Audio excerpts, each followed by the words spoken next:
All right, so given all of the shitty news that we've been talking about this week, I figured I would give you guys somewhat of a positive update here this time, coming out of Oregon's 5th Congressional District, where a progressive challenger has officially defeated one of the top blue dog corporate Democrats within the House of Representatives. So, here from Common Dreams, Jake Johnson, we got a good breakdown saying, Mansion of the House, Kurt Schrader officially defeated in Oregon primary. So let's get into some of the details here. They say progressive challenger Jamie McLeod Skinner was officially declared the winner Friday in the Democratic primary for Oregon's 5th Congressional District, ousting right-wing incumbent and Blue Dog Coalition member Representative Kurt Schrader, a leading obstructionist in the House of Representatives. So they're going to get into some of the details in terms of, how this corrupt Democrat was acting during the Build Back Better negotiations and how he helped to tank pharmaceutical drug pricing being lowered for the American people. But this is pretty massive, not only because he's, a blue dog corporate Democrat, but this is one of the members of the so-called Unbreakable Nine, the corporate coalition within the Democratic Party that helped to absolutely shred Build Back Better into a million pieces. And now we've had, including Kurt Schrader, multiple members of the so-called Unbreakable Nine that have been defeated in their primary contests. So very clearly, this is sending a message to the Democratic establishment that overall the American people are rejecting the Manchin-style Democrats within their party and are looking for some bolder left-wing economic populist messaging. So a little bit more details here. They say in interviews throughout the primary campaign, McLeod Skinner dubbed Schrader the Joe Manchin of the House, pointing to his initial vote against the American Rescue Plan and his opposition to congressional Democrats' efforts to lower sky-high prescription drug prices. And they say President Joe Biden endorsed Schrader. Clearly, Joe Biden's endorsement with his tanking approval rating doesn't really mean much now. If anything, I think, honestly, that Joe Biden's endorsement could be a net negative for a lot of these candidates. But nonetheless, he decided to endorse Schrader even after, again, Kurt Schrader was one of the key people who was completely tearing his own agenda apart. So also pathetic, but also, thankfully, completely inadequate in pushing him over the line to defeat McLeod Skinner. But they say he endorsed Schrader in the race despite the right-wing Democrats' role in thwarting elements of Build Back Better, which died in the U.S. Senate thanks largely to Senator Joe Manchin. So again, that Manchin-style branding has bitten a lot of these corporate Democrats in the ass, but they continue saying Schrader, a close ally of the pharmaceutical industry, opposed his party's widely popular effort to allow Medicare to negotiate drug prices directly with drug companies, a policy that McLeod Skinner says that she supports. And we're going to go to her website here in a second, and I'll give you a little bit of a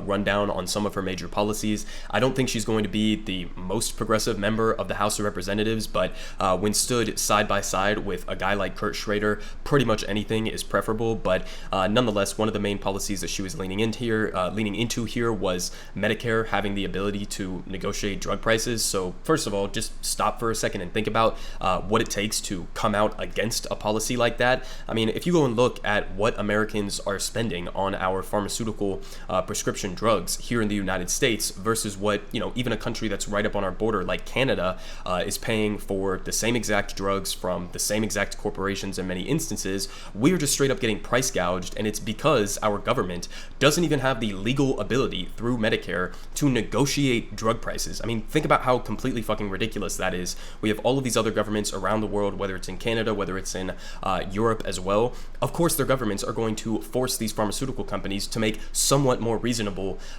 price negotiations to put on the table so that they're not just paying these arbitrarily higher prices. But our government here in the United States that has been completely captured by the big pharmaceutical companies just somehow feels like it's some scary socialist proposal to literally just negotiate the drug prices on behalf of the American people so that we aren't paying these arbitrarily higher prices relative to the rest of the world. So obviously it's a popular policy, but on top of that, it's like the bare fucking minimum you could possibly ask for from a government. But nonetheless, they continue down here with a little bit more details, saying Schrader is the second member of the so-called Unbreakable Nine. Clearly got a couple chinks in the armor now, not so unbreakable, but they say a group of House Democrats that helped to tank Build Back Better just to be ousted in a primary this year. And they also say that Representative Carolyn Bordeaux from my home state here in Georgia, who is also a member of the Blue Dog Coalition, just lost her primary race earlier this week to fellow Representative Lucy McBath, who, isn't obviously the most progressive person as well, but,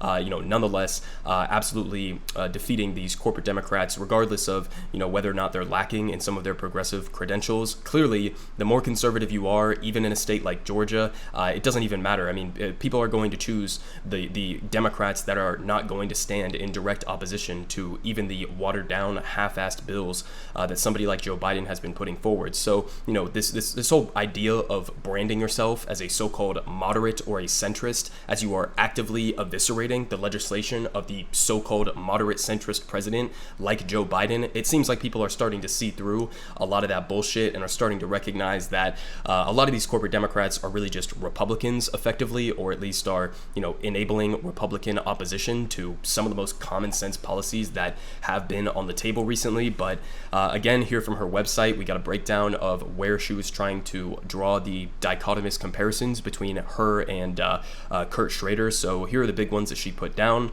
Obviously, lower prescription drug prices, again, including insulin. So she's for that. Kurt was against that.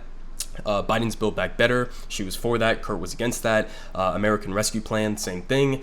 Corporate PAC donations, again, same thing. Jamie's rejecting those. Kurt Schrader took apparently over $8 million and counting, including over $650,000 from Big Pharma and nearly $300,000 from big oil and gas. So, not too surprising that somebody who's taking hundreds of thousands of dollars into their campaign from the same industries that could have potentially been economically damaged by something like Build Back Better. Obviously, this is a quid pro quo situation, and these are effectively political bribes. But, thankfully, even with this massive funding advantage that Kurt Schrader had in this election, it just wasn't enough because, you can take all of this money from the big pharmaceutical industry, and yet somebody like Jamie McLeod Skinner, who is not working for the pharmaceutical industry in the same capacity that you are, they're going to be able to lean into that and point out that you are just taking effectively political bribes in order to oppose some of the most popular pieces of legislation in the country. So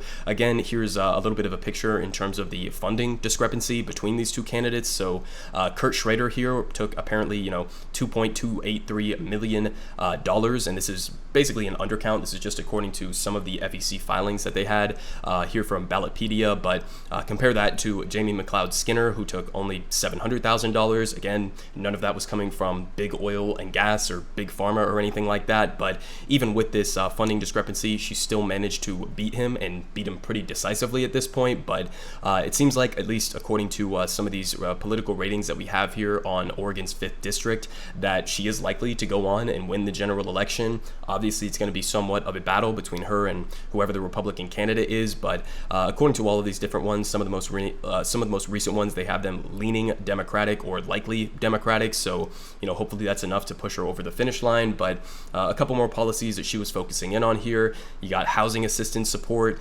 investing in climate change protections. Again, no surprise why somebody who's taking hundreds of thousands of dollars from the fossil fuel industry would oppose something like this, but nonetheless, Jamie is for it. And they say hold corporations accountable for climate change, for and against.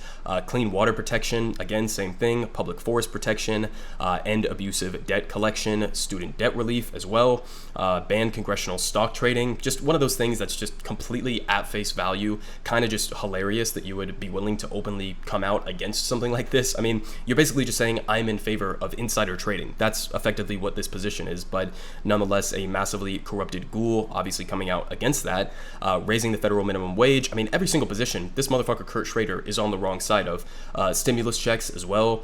Suspend debt collection from service members and veterans. I mean, what kind of demon could be against that? Even if you are like a Republican, right, who constantly comes out and pretends to care about veterans, like how can you come out against this and pretend like you're not just a complete hollowed out ghoul? But finally, they finish off here with strengthening bargaining rights and union formation. So glad to see that she supports that as well. And then finally, accountability for January 6th. So listen, on most of the policies that she's at least advertising on her website, seems like she's coming out on the right side of it. I didn't see anything there about the Green New Deal. We did see general climate support for climate legislation, but didn't see anything on Medicare for All, so not exactly sure where her position is on that, and a couple other policies as well. But seems like generally, at least, that she is coming down on the side of labor. She's coming down on the side of taking action on climate change, on lowering costs of prescription drugs, drugs and a whole host of other policies like raising the minimum wage that are somewhat decent. So, glad to see that she was able to end up winning this race, even with the funding disadvantages, even with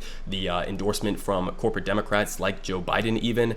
She was still managed to come out the other side, and I think that that's sending a pretty decisive message, along with all of the other results that we've been covering on this channel, that overwhelmingly Democrats are rejecting the Manchin brand of politics and are starting to move significantly to the left of his style of politics, and are looking for something a little bit more bold, and expecting Democrats to maybe just deliver on 1/10 or a fraction of the things that they have been promising for decades and decades, especially when it comes to things like lowering prescription drug costs. So it'll be interesting to see how this general election turns out and what kind of representative that Jamie is going to be in Congress.